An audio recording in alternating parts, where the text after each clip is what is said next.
This is Optimal Finance Daily, Episode 907, Stocks, Part 14, Deflation, the Ugly Escort of Depressions, by J.L. Collins of jlcollinsnh.com. And I'm Dan, I'm your host, and welcome back to Optimal Finance Daily, where I read to you from some of the best personal finance blogs anywhere. And I want to thank SendPro Online from Pitney Bowes. Shipping and mailing from your desk has never been simpler than with SendPro Online from Pitney Bowes. With SendPro Online, it's just click, send, and save for as low as $4.99. That's $4.99 a month. Try it free for 30 days and get a free 10-pound scale when you visit pb.com/finance. That's pb.com/finance.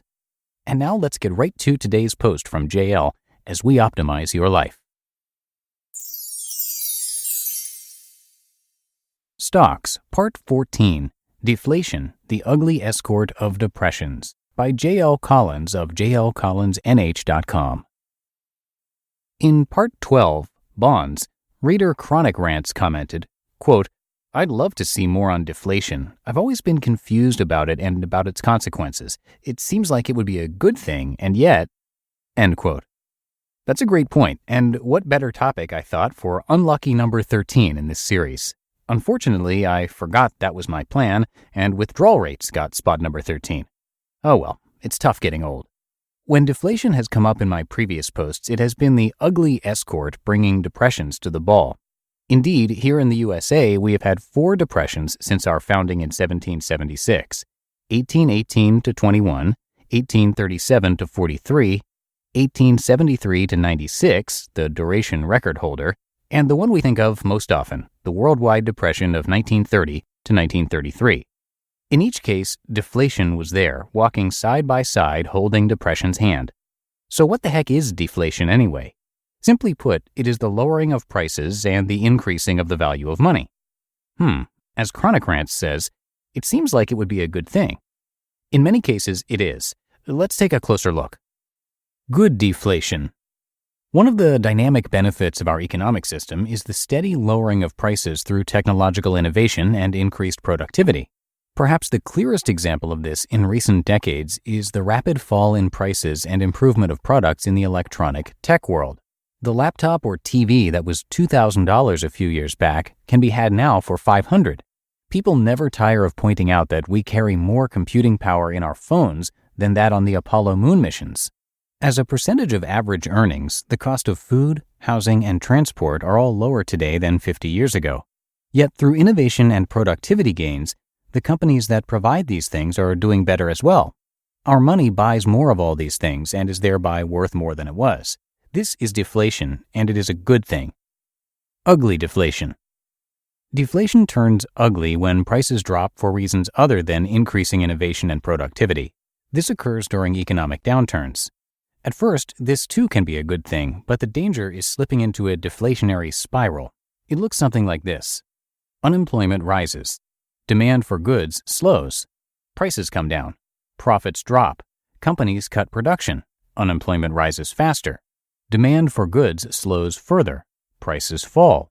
Profits drop. Companies cut production, and so on. A few cycles of this and companies start folding and breadlines start growing. The cycle can start with any of these points along the line. It becomes a vicious circle that's very tough to break. The collapse of our housing bubble a few years back brought us to the edge of this abyss. The antidote is a nice healthy dose of inflation, and that's exactly what the Federal Reserve has been trying to reignite. It does this by lowering interest rates, now effectively zero, and pumping cash into the system. The idea is this will break the cycle and get companies ramping up and people spending again. It's an attempt to reverse the psychology. The psychology of deflation. Franklin Delano Roosevelt, the 32nd President of the United States, 1933 to 1945, famously said, "The only thing we have to fear is fear itself." He was talking about the psychology that threatened to mire the country in its deflationary depression. Our housing crisis gives us an excellent tour of this in action. Let's suppose you were in the market to buy a house in 2005. Prices had been rising for years, and the pace was accelerating. Everywhere you turned, those who had bought were bragging about their gains. If you waited, a year from now you might be paying 10, 20, 30% or more for that same house. That not only raises your cost, it represents lost profit in your mind. You are filled with an urgency to ink a deal. Of course, you are not alone in this thinking. Every time a house goes up for sale, scores of other people, driven by the same psychology, are competing with you for the privilege of buying it. Meanwhile, sellers, also realizing that their house is increasingly more valuable, become more reluctant and scarcer. Up the prices go. Endlessly, or so it seemed. What we had was an inflationary spiral. Just like with tulip bulbs in 1637, this bubble expanded till it burst. Then, on a dime, the psychology reversed. At a certain point, people just couldn't afford to buy houses at the price levels they'd reached. In fact, in this case, with all the easy money that had been lent, many new owners couldn't afford to own them in the first place. Suddenly, houses went up for sale and no buyers showed up. Prices softened. Owners started to see their values drop. They became more willing to sell, hoping to get out before prices dropped further. Fewer houses sold even as more came on the market, and supply quickly outpaced demand. Prices dropped again. Potential buyers, of course, also saw this happening. It didn't take long to realize that now waiting to buy paid off. The house you looked at today would still be for sale tomorrow, and for less. Fewer people were able to buy, and those that were effectively got paid to wait. If you've been wondering why real estate brokers are so eager to declare home prices are rising again, it is this. Until buyers start to believe prices will be higher next year, they'll hesitate to buy now. Until then, housing is locked in this deflationary spiral.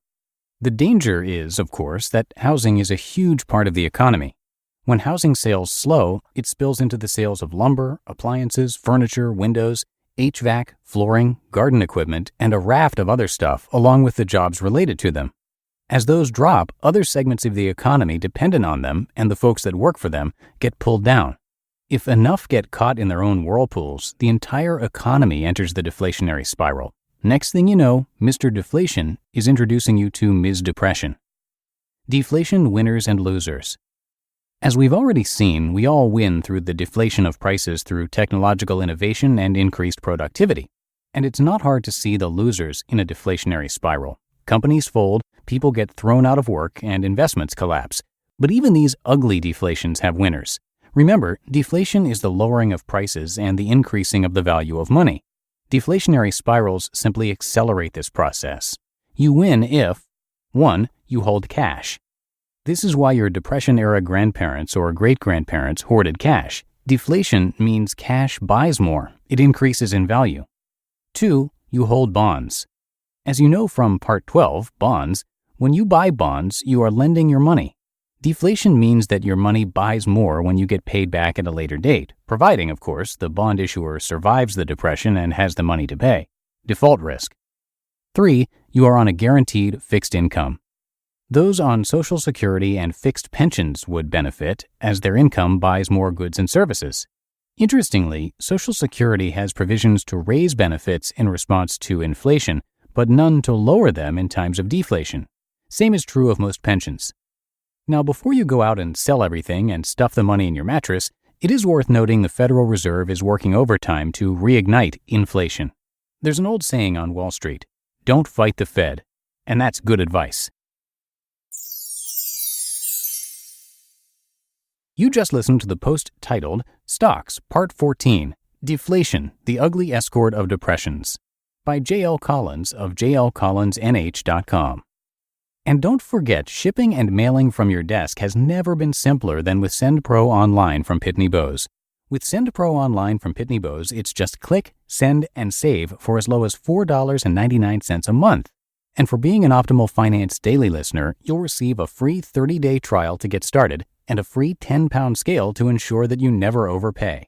Save time and money on mailing and shipping with SendPro Online. Starting at $4.99 a month, again, that's $4.99, you can also qualify for special USPS rates for letters and priority mail shipping, calculate exact postage online, and print from your PC.